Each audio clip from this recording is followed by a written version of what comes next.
Salut, c'est Celle Rose. Je vous retrouve aujourd'hui pour une vidéo inspirée d'une ancienne vidéo de Hatchin que je vais mettre là-haut quelque part si vous voulez la voir et qui est Level Up dans le Lolita. Je trouve que sa vidéo est assez intéressante, surtout qu'elle permet un peu d'avoir une time capsule de comment on pensait la mode à l'époque et de quels étaient les essentiels à l'époque. Vous allez voir, ça a quand même un petit peu changé par rapport à aujourd'hui, je pense. Et je pense aussi que c'est pour ça que ma vidéo peut être intéressante. On va donc voir 3 étapes de la vie d'une Lolita, le début, le milieu où on commence à être plus expérimenté, et la fin, du coup, où on est déjà une Lolita expérimentée et qui a une bonne garde-robe.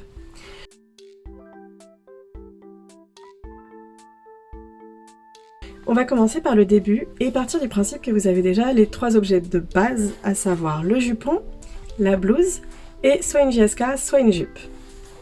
Maintenant que vous avez ces 3 objets de base, votre but ça va être d'agrandir un tout petit peu votre garde-robe pour vous permettre de porter cette dress principale de plusieurs manières possibles. Pour cela, je vais d'abord vous recommander de vous concentrer sur 2 ou 3 couleurs à ajouter dans votre garde-robe. La première couleur que je recommande vraiment, c'est le blanc. L'avantage du blanc, c'est que si vous changez de style, ça ira probablement avec le style vers lequel vous allez. C'est plus facile, comme le disait Hatchin, de faire une cohorte gothique avec une blouse blanche plutôt que de faire une cohorte sweat avec une blouse noire, par exemple. Donc je vous recommande vraiment d'incorporer plus de blanc. Et la deuxième couleur que vous allez pouvoir incorporer, je pense que ça peut être une bonne idée d'incorporer la couleur principale de la robe que vous avez achetée. De la robe ou de la jupe, bien sûr. Par exemple, si votre première jupe est celle-ci, vous allez vouloir incorporer du blanc et du rose, puisque c'est la couleur principale de cette jupe-là. Vous allez également pouvoir ajouter une 3e couleur si vraiment vous vous sentez un peu d'humeur dépensière, et ça pourrait être la couleur d'accent de votre robe. Reprenons l'exemple de cette jupe-là. La couleur d'accent que l'on peut voir, c'est du rouge. Avoir donc du blanc, du rose, du rouge vous donnera 3 différentes tenues extrêmement variées, avec pourtant une seule pièce principale. Vous allez me dire, oui d'accord, mais je sais quelle couleur ajouter, mais quel objet dois-je ajouter? Je vous recommande vivement de rajouter une paire de chaussures et un sac spécifiquement fait pour le Lolita. Ce sac et cette paire de chaussures, je vous recommande à nouveau vraiment de les ajouter en blanc, afin de pouvoir s'adapter à vos changements de style potentiels. Et si vous choisissez par exemple une autre main piece qui serait par exemple bleue, vous aurez quand même les chaussures et le sac qui pourront aller avec. Pour les couleurs secondaires, toujours dans notre exemple le rose, je vous conseillerais par exemple de rajouter des accessoires de tête et des chaussettes. Ce sont des objets qui peuvent ne pas coûter très cher, qui sont relativement faciles aussi à fabriquer nous-mêmes, et donc vous aurez plus de facilité à rajouter d'autres objets comme cela, d'autres couleurs, dans votre garde-robe, là où les sacs et les chaussures sont plus difficiles à se procurer et coûtent aussi souvent plus cher. La dernière chose que je vous recommanderais à ce niveau-là, et ce sera déjà une fois que vous aurez commencé un peu à faire vos premières cohortes et tout, je pense que c'est le bon moment d'ajouter votre première robe de marque. Vous n'avez pas forcément besoin que les accessoires soient du Brando, mais le fait que la robe le soit, ça vous permettra un peu de constater ce que peut être la qualité attendue d'une robe, là où vos premières pièces de Taobao peuvent vraiment être soit très très belles, soit très très moches, et donc ça vous aidera moins pour repérer la qualité. On trouve des pièces de marque relativement peu chères si vous savez chercher et si vous êtes patiente. Par exemple, cette jupe toujours, je l'ai eue pour 40 € je crois, ce qui est raisonnable pour un vêtement, et surtout sur Taobao, ça ne vous coûtera pas beaucoup moins cher que ça. J'ai également ma première robe de marque, ici, qui m'a coûté 40 € également. Donc vous voyez, vous pouvez quand même trouver du Brando qui soit dans des prix abordables.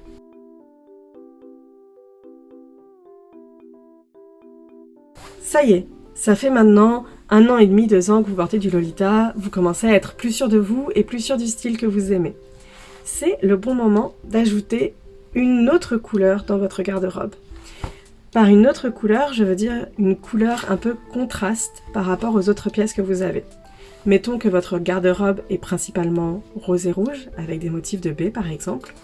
Vous pouvez alors ajouter une couleur telle que du jaune ou du violet pour créer un vrai contraste avec le rose de vos pièces principales ou le rouge de vos pièces principales. Pour ajouter ces couleurs un peu facilement et discrètement, je vous recommande d'ajouter des chaussettes et un cardigan. Ça vous permet de balancer la cohorde avec les deux couleurs, donc une en haut et une en bas, et de pouvoir comme ça tester si cette couleur vous plaît à moindre coût. C'est également le bon moment pour essayer d'incorporer un nouveau style dans votre garde-robe. Mettons que pour le moment vous étiez vraiment dans le sweat, c'est peut-être le moment de rajouter des petites pièces classiques. Et en plus de rajouter ces petites pièces classiques, ça vous permettra peut-être de faire la couleur d'accent dont j'ai parlé plus tôt. Dans notre cas, par exemple, si je rajoute une pièce comme celle-ci, j'aurais peut-être envie d'incorporer du marron dans ma garde-robe. Ce qui tombe bien, puisque cette jupe peut être bien soulignée avec du marron. Un autre élément, maintenant que vous êtes intermédiaire, c'est de vraiment pouvoir adapter votre garde-robe à toutes les saisons que vous avez à l'endroit où vous vivez. Ça peut être par exemple, si vous avez des hivers très forts, de pouvoir vous rajouter des capes et plus de blouses et de cardigans pour pouvoir vous tenir chaud en hiver. Ainsi que par exemple des cache-oreilles mignons, des jolies écharpes, pourquoi pas aussi des bottes. Au contraire, si l'endroit où vous vivez est très chaud, vous pouvez essayer d'incorporer plus de jupes et de camisoles afin d'avoir les épaules dénudées et d'avoir moins chaud en été. Vous pouvez essayer également d'incorporer des chapeaux ou des types de bijoux qui ne prennent pas trop de place et qui ne vous tiennent pas trop chaud. Là où j'habite, nous sommes plutôt dans des régions tempérées, on va dire, et les températures vont souvent du plus froid à moins 10 degrés au plus chaud jusqu'à 35 degrés. Il était donc important que je puisse adapter ma garde-robe en fonction de toutes ces différentes températures.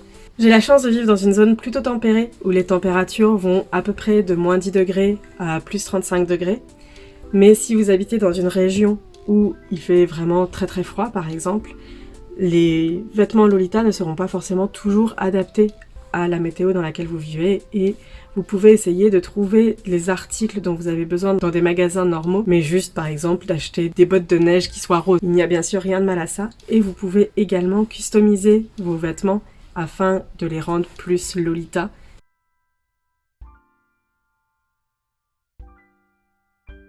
Ok, vous avez maintenant une garde-robe très complète qui vous permet d'avoir une grande variété de styles, de couleurs et également de météo en quelque sorte. Je pense qu'on peut déjà vous considérer comme une experte Lolita. Vous avez plein de robes, pas mal de blouses, pas mal de cardigans, tout ce qu'il vous faut.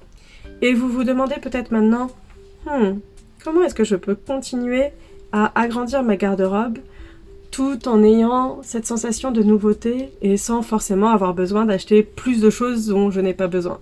Je pense que c'est le bon moment de rajouter des objets qui sont par exemple un peu inutiles dans votre garde-robe. C'est le moment d'incorporer des kumia ou des usakumia. Tada! Ces petits sacs sont vraiment là que pour la décoration puisque vous ne pouvez absolument rien mettre à l'intérieur. Donc ce sont vraiment des bons achats à faire une fois que vous avez déjà tous les sacs dont vous avez besoin. Une autre chose que j'aime également bien faire, c'est traquer les différentes étiquettes des différentes marques. Angélique Pretty a par exemple eu beaucoup d'étiquettes différentes, que ce soit quand la marque s'appelait encore Pretty, ou Angélique Pretty mais avec l'écriture un peu gothique, et au logo Angélique Pretty plus moderne. J'aime beaucoup pouvoir avoir ces différents types de logos, et ça me plaît beaucoup de traquer les articles qui ont les logos que je n'ai pas encore. Autre chose que vous pouvez également maintenant rajouter dans votre garde-robe, ce sont les novelty items, c'est-à-dire les objets que vous ne pouvez pas porter sur vous et qui sont plutôt là pour la décoration, comme par exemple les assiettes, les petites serviettes et autre chose comme ça. Personnellement, j'aime beaucoup par exemple traquer des tenues de Lolita pour Maple Leaf. Celle-ci n'est pas une collaboration avec une marque normalement, mais celle-ci est une tenue de Innocent World. N'est-elle pas trop mignonne? Elle est faite pour me ressembler.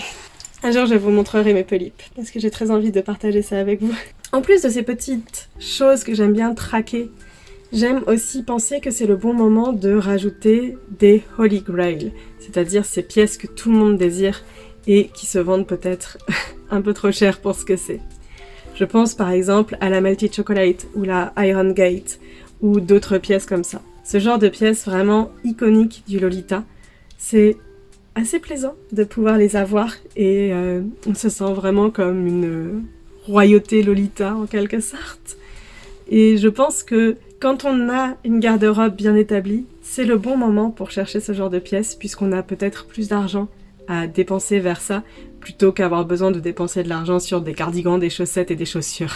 Voilà, en gros, je pense que ce sont les choses qui peuvent vous faire level up dans le Lolita. Dites-moi si vous êtes d'accord avec ce que j'ai mentionné jusqu'à maintenant ou si vous pensez que je dis complètement n'importe quoi.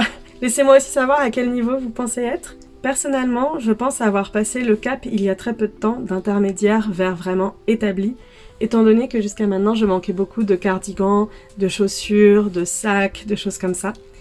Et donc je suis très contente d'être enfin dans la catégorie qui me permet d'acheter un peu les choses un peu plus ridicules que je disais, comme les différentes étiquettes et tout ça. Je vous remercie beaucoup d'avoir regardé cette vidéo. C'était Ciel Rose. Bye bye!